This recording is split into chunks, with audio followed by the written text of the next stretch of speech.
Stephen, good morning. Thanks for coming in this morning.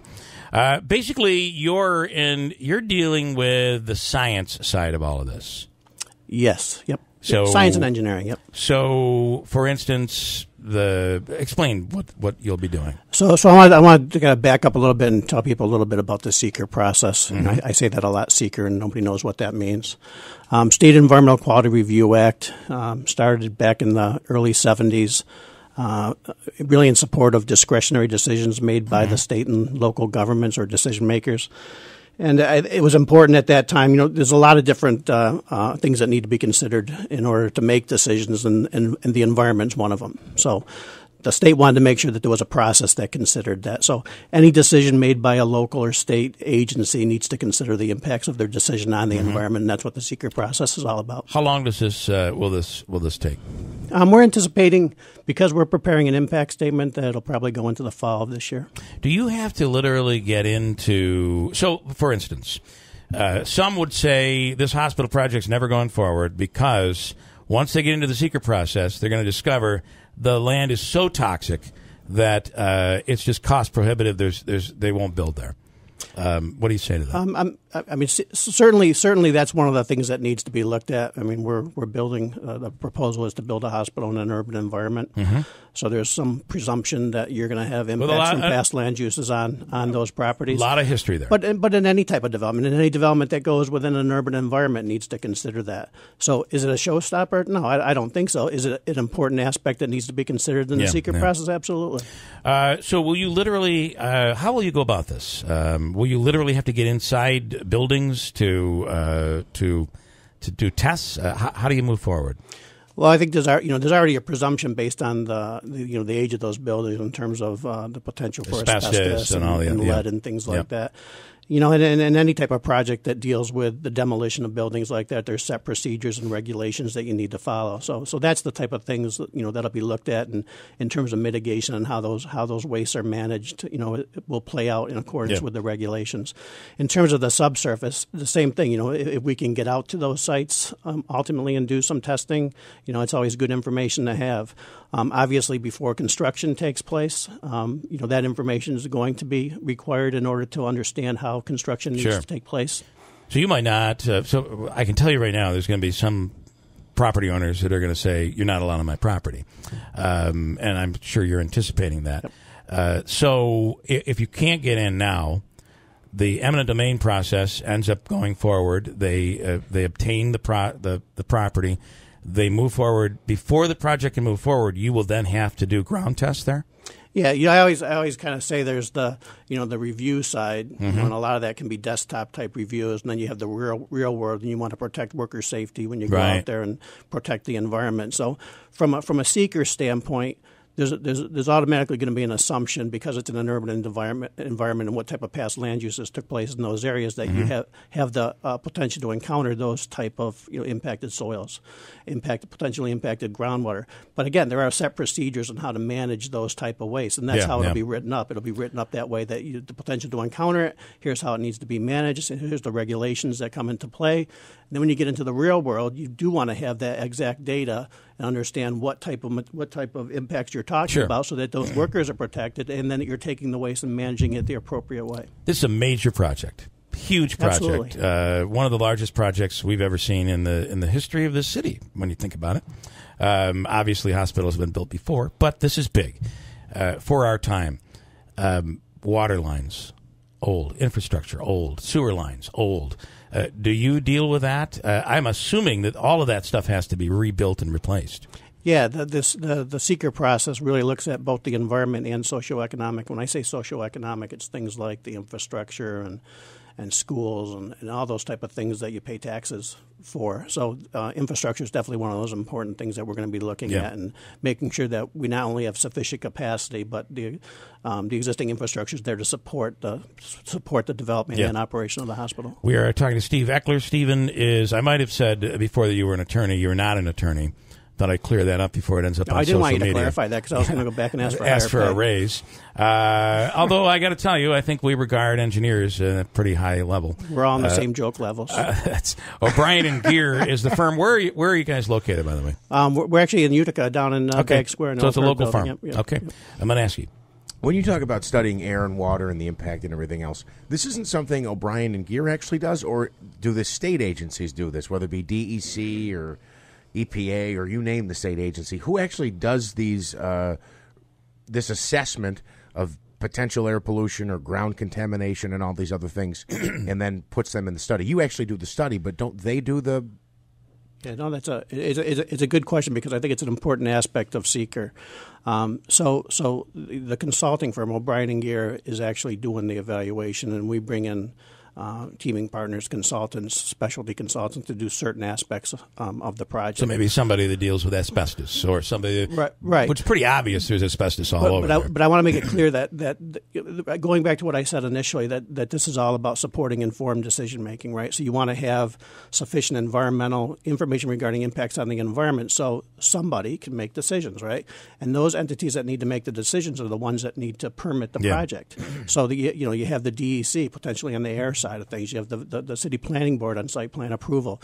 All those agencies are relying on this type of information in order for them to make informed decisions. So while we're doing and developing the information, they're going to be considering that information ultimately to issue their approvals or disapprovals of the project.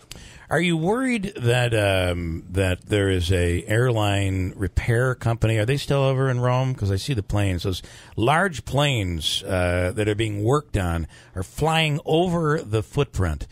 At any point, one of those planes could conk out and land on the hospital. Are you worried about that? It's a facetious question. I will ask you, though, about the red zone. This is something everybody's talking about. I'm sure you've read about it and heard about it. The fact that toxins, combustible fuels, and waste it's all being transported through the rail system. It goes right through Utica. It would be the red zone. Some say would be in the footprint of the hospital. Does that concern you? And is this one of the things that you'll be looking into? So here's what I'll say about that. I don't want to get. You can address the airplane thing if you'd like, but you don't have to. I'm looking up right now. Yeah. Those planes are large. But I don't. Regardless of the semantics of the term red zone and whether that's a real term or not, doesn't really matter to me.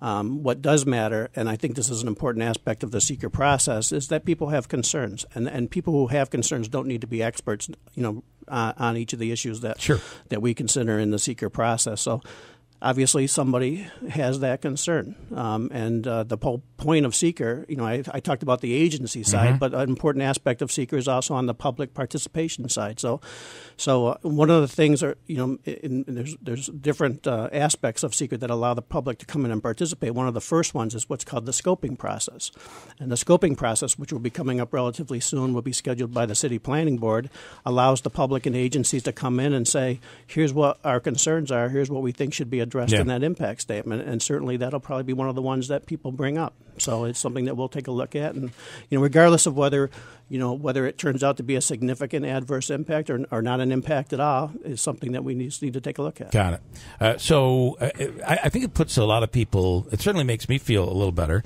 versus having a nurse or a doctor in here, or a hospital administrator, or a politician talking about the red zone and the fact that it is really not a threat for this hospital project. Knowing that your company you're going to look into this and put experts on it, to really dig in to assure the public that it is a safe place to put the hospital. Here's the thing on that, and Mohawk Valley Health System didn't hire us for our opinion either way on the project. They hired us for our expertise, and we have an obligation in terms of implementing the SEQR process to do what's called the hard look. So what I mean by that is we're not making unsubstantiated conclusions. We're relying on the facts. Any conclusion that we make are going to be supported by analysis.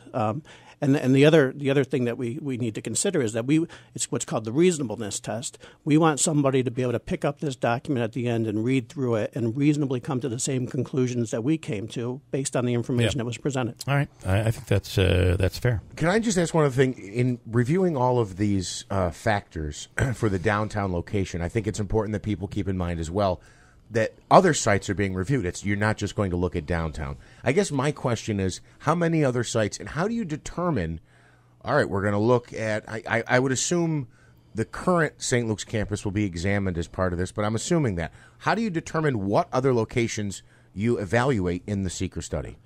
So the way the SEQR regulations deal with that is they talk about what's called reasonable alternatives, and they define that by the reasonableness part of it, by what is consistent with the objectives and the capabilities of the project sponsor. So there's a lot of different things that kind of come in to that. One of them's been played out there in the if the money's got to be in the population center, that's going to limit in Oneida County. It's going to limit where you can. Yep. But they do. They talk about the largest population center. But if you treat it, you account for that, but you also account for that this is ultimately a development project. And what goes to support development? Well, obviously, acreage, adequate infrastructure, lessening impacts on the environment.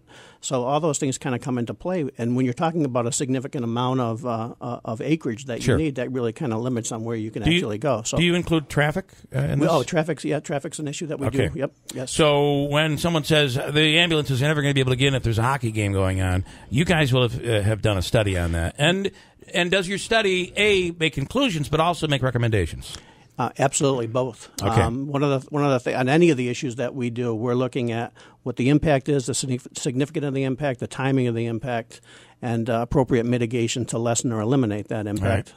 Right. And so traffic is a huge part of it, and there will be a traffic impact study that will support the impact statement that looks exactly at that. Here's the traffic during peak hours and special events.